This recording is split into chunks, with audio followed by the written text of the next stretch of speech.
Tuh. Lalu kita simpulkan rahasianya wa fi anfusikum itu. Ini kan dalam bentuk zahir jasmani. Ini yang dalam bentuk batin dan rohani. Ini kesimpulan yang kedua. Kita buat ini Ustaz urutkan, Bapak Ibu tukang baca, Ustaz tukang tulis. Kalau tak dapat tak boleh pulang. Kata Allah, banaitu ibnu Adam kisarah.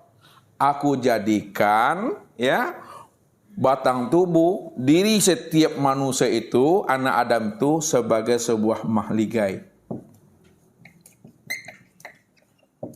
Mahligai. Mahligai itu apa? Aku jadikan anak Adam tuh, keturunan Adam tuh, dirimu itu adalah sebagai sebuah mahligai. Apa mahligai tadi? Istana. Nah, istana. Kalau aku sudah jadikan setiap diri manusia itu sebuah mahligai batang tubuhnya, maka di dalam mahligai itu, di batang tubuhmu itu ada namanya hati sudur. Hati sudur. Di dalam batang tubuh kita ini ada namanya hati sudur. Nih, lihat sini. Kalau mau lihat nih. Hati sudur. Di dalam hati sudur, di dalam hati sudur itu ada namanya hati apa? Hati fuad. Di dalam hati fuad itu hati kulub. Di dalam hati kulub itu bahjatul kulub. Di dalam bahjatul kulub itu hati lub. Di dalam hati lub itu ada sir. Di dalam sir itu nur. Di dalam nur itu aku. Itu maksudnya ana fi nuri, ana fi abdi. Aku ada di dalam nur, aku ada di dalam hamba itu. Siapa nur itu sebenarnya? Nur itulah sebenarnya zahirnya aku. Aku itulah batinnya nur itu. Maka ingin melihat aku, ingin mengenal aku, kenalilah nur itu. Karena nur itulah zahirnya aku, Datuk. Sekarang nur itu, apa maknanya? Diperjelas nih. Nanti kalau dibilang nur merah, kuning, hitam, biru, ini meletus belen hijau pula nanti. Lihat nur. Nur ini apa maknanya? Nur itu maknanya terang. Jangan diterjemahkan cahaya. Nur itu maknanya terang. Terang itu apa maknanya? Terang, jelas. Jelas itu apa maknanya? Nyata. Nyata itu apa maknanya? Wujud.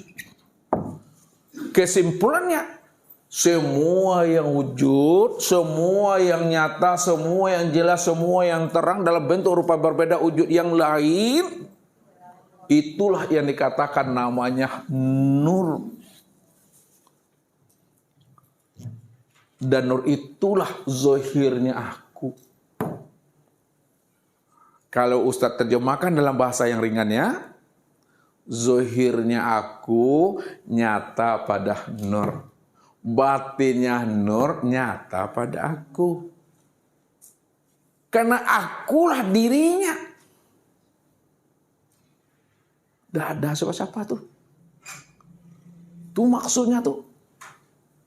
Sekarang mana yang nur pada diri Bapak Ibu dan mana yang aku pada diri Bapak Ibu? Mana yang nur pada diri Bapak Ibu, mana yang aku pada diri Bapak Ibu? Itu dia maksudnya. Nur ini pada diri Bapak Ibu itu yang tubuh tuh. Yang aku tuh pada diri Bapak Ibu yang mana? Ruh itu maksudnya. Ya. Maka kalau kita turunkan dia ke bawah, ruh ini yang disebut namanya dengan zat. Tubuh ini yang disebut namanya dengan sifat. Lalu kita beri namanya lagi. Zat itulah bernama dengan Allah. Sifat itulah bernama dengan Muhammad. Diperhalus lagi, Muhammad itu adalah zohirku. Allah itu adalah batinku. Sempurnanya Allah dan Muhammad, sempurnanya tubuh dengan ruh, sempurnanya zat dengan insan, dengan sifat, itulah yang disebut namanya dengan insan. Itu sempurnanya tuh. Sekarang sudah nyata Allah itu, sudah jelaskah Allah itu, atau Allah itu masih gaib dan masih batin? Nyata dan jelas. Kalau memang Allah itu sudah nyata dan jelas Bapak Ibu, lalu tak terpandang juga nyata dan jelasnya Allah itu, apa namanya itu Ibu? Butuh sange dah tuh dah. Ya, butuh sange dah tuh. Allah itu sudah nyata, Allah itu sudah zahir. Tak nampak juga lagi nyata dan zahirnya Allah itu pada alam sempurnanya, pada diri hati, butuh sange itu dah tuh. Ya, karena dia cuma yang wujud, dia cuma yang ada, semata-mata dia nggak ada yang lain. Itu dia maksudnya itu. Ya. Inilah orang yang sudah sempurna pengenalan dirinya kepada Tuhannya, maka disebut namanya insan. Apa namanya? Insan kamil mukamil. Itu dia insan kamil mukamil. Siapa rahasia hakikat insan kamil mukamil? Allah itu sendiri, itulah. Itulah maksudnya tuh. Yang mau orangnya Bapak Ibu? Tujuh leha. Kalau udah paham, ada juga keha lagi? Hendak lagi dah. Tuh dah. Ya. Aku panik monjo sudah le, kok kantuk boleh lo. Lapar makan sudah gawi minumnya aku pun dah panik aku Itu saja Bapak Ibu yang dirahmati Allah. Mudah-mudahan ya kita latih batin kita selalu untuk memandang dan menilik ke dalam, sehingga betul-betul tidak ada lagi penghalang untuk memandang Allah itu. Kenapa? Yang memandang dengan yang pandang itu yang sebenar-benarnya.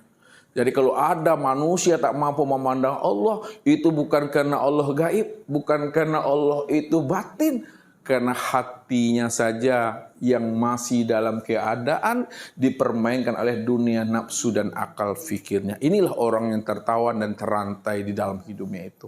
Ini saja Bapak Ibu yang dirahmati Allah. Mudah-mudahan Allah berikan kita kemudahan dalam memahami siapa diri kita yang sebenarnya. Mari kita lanjutkan dengan muzakarah. Billahi taufiq wal hidayah. Wassalamualaikum warahmatullahi wabarakatuh.